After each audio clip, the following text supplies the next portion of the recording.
Police used water cannon to disperse crowds in Belfast, and the trouble broke out as loyalists, angry about the decision to stop flying the flag at Belfast City Hall every day, was taken. Well, our Home Affairs correspondent Andy Davis's report contains some flashing images.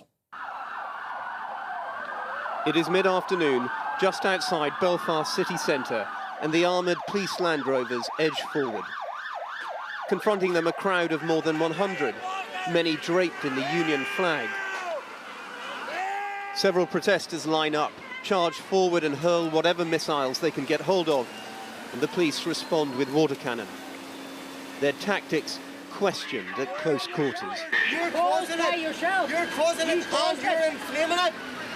The police service of Northern Ireland said this afternoon they were investigating reports that a number of shots had been fired at police lines along this road. They'd arrested a 38-year-old man, they said, on suspicion of attempted murder. It began as yet another organised protest in the centre of Belfast.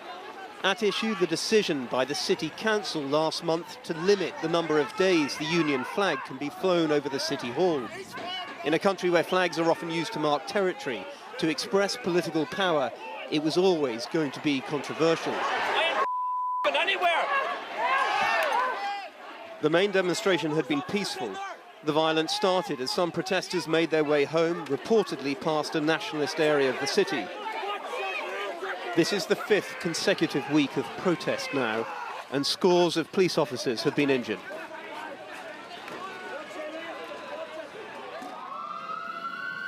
Nine officers were injured last night, according to the police, again in East Belfast.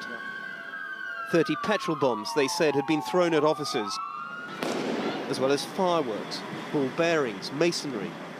Up to 300 people involved, said the police. They arrested 18.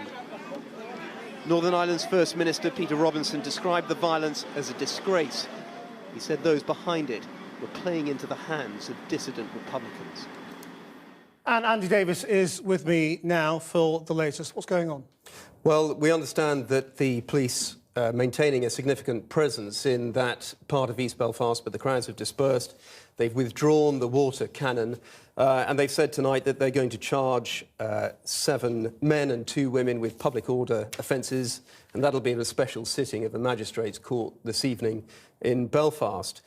We understand that, it was a largely peaceful demonstration. They've been holding these demonstrations every Saturday afternoon in response to this decision by the council to limit the number of days the flag is flown above the City Hall. But it was as a section of the protesters were moving eastwards through the city, past a notorious flashpoint with a Catholic nationalist area, the Short Strand area, that some violence erupted, and that then intensified as the police pushed them further down the road. But this is the 3rd consecutive day of protests. There have been sporadic protests over the last 5 weeks. There have been death threats against some of the councillors, apparently, who were involved in that initial decision. So there's a real onus now on unionist politicians to get together to address this issue and make sure that it doesn't generate a political momentum and become some sort of rallying point for loyalists feeling disenfranchised by the direction that Northern Ireland is going in politically.